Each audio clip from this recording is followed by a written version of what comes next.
we'll start there. All right, there we go. 3, 2, and 1.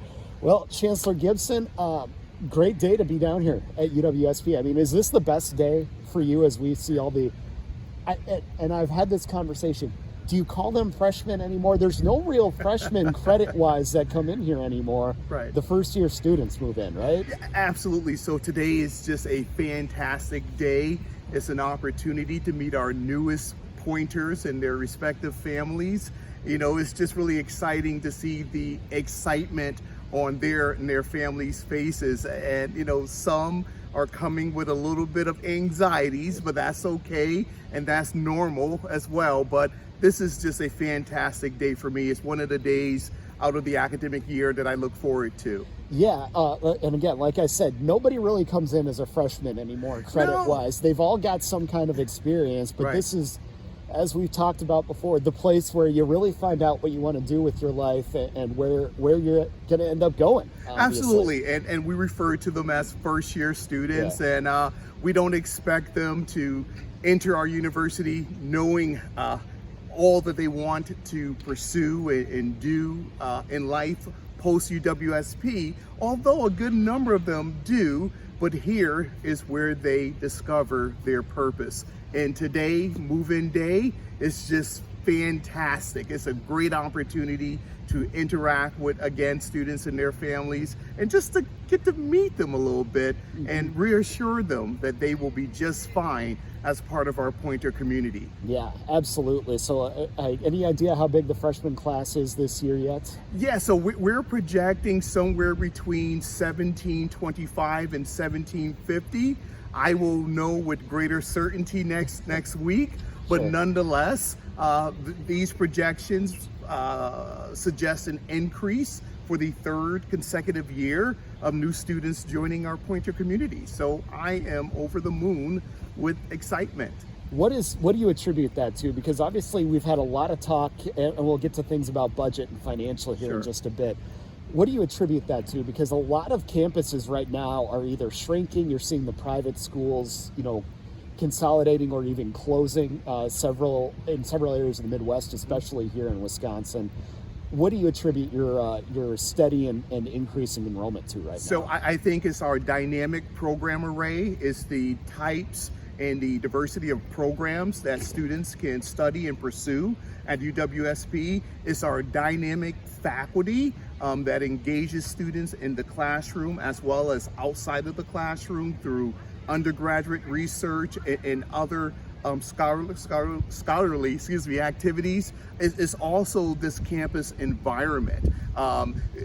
This is the type of institution where each and every one of our students can find their place to thrive. So rather we're talking about in classroom learning or out of classroom co-curricular activities, it's just a vibrant and dynamic university experience. Mm-hmm.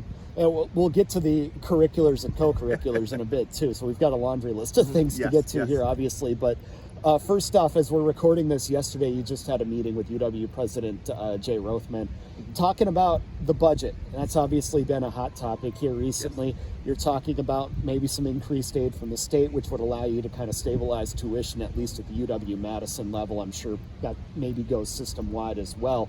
So what was that discussion like? How does UWSP stand to benefit from that proposal that's gone to the governor now? Yeah, so just yesterday, President Rothman was on campus. He hosted a media briefing as well as a roundtable with our campus community.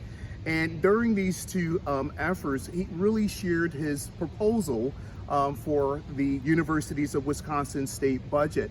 And the budget largely seeks to reinvest in the public universities of Wisconsin. The increase in budget requests will allow us to keep tuition affordable. So again, if that budget is approved, we would not increase tuition for the 26 or 27 biennium. Additionally, the budget will help us attract and recruit talent to the institution. It would also help provide dynamic academic support services for students. The universities of Wisconsin, in terms of public support in the state of Wisconsin, we're ranked 43rd. And that's largely at the bottom of funding across our country. And we can really utilize more help. Yeah, I know. I believe the title of that was "Get to the Middle." Usually, you want to get to the top, but you're looking to maybe get more closer to the 20s area.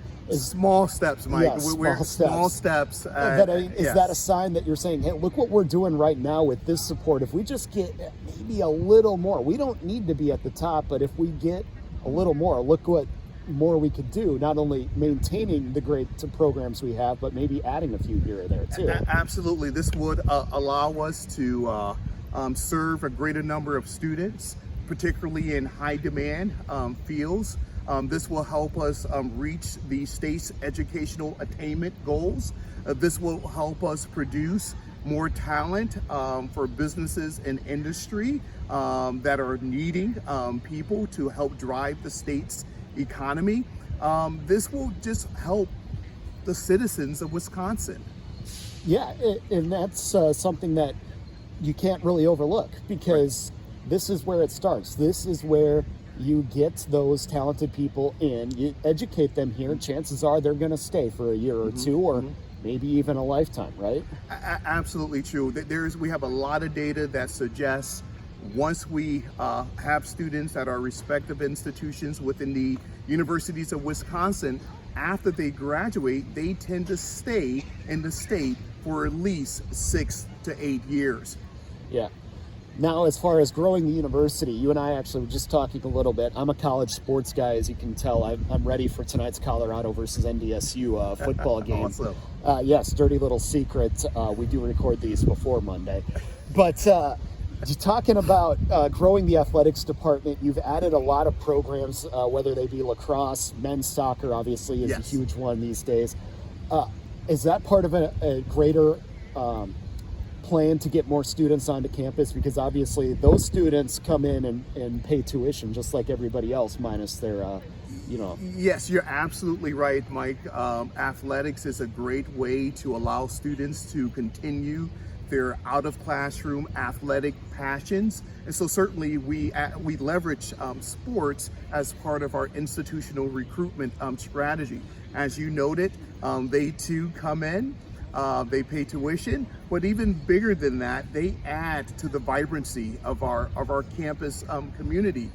They provide an opportunity for us to rally around something that's really special.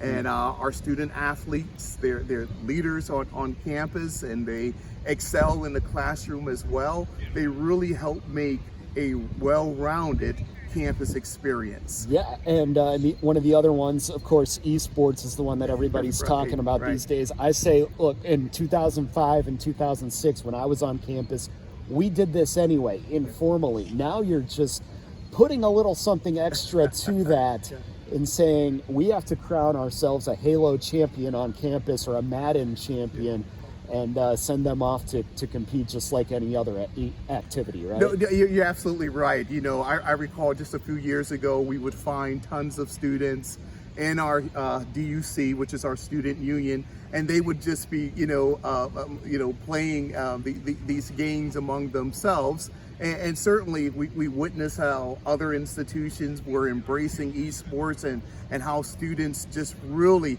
was attracted to this particular sport.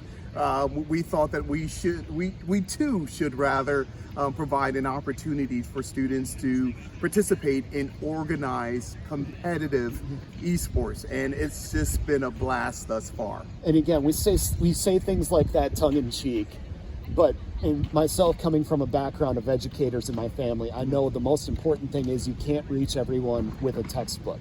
You've got to meet the kids where they're at, and if this is something that the kids are doing, it is something that, again, you need to be investing in. Otherwise, you'll lose those students to other campuses, right?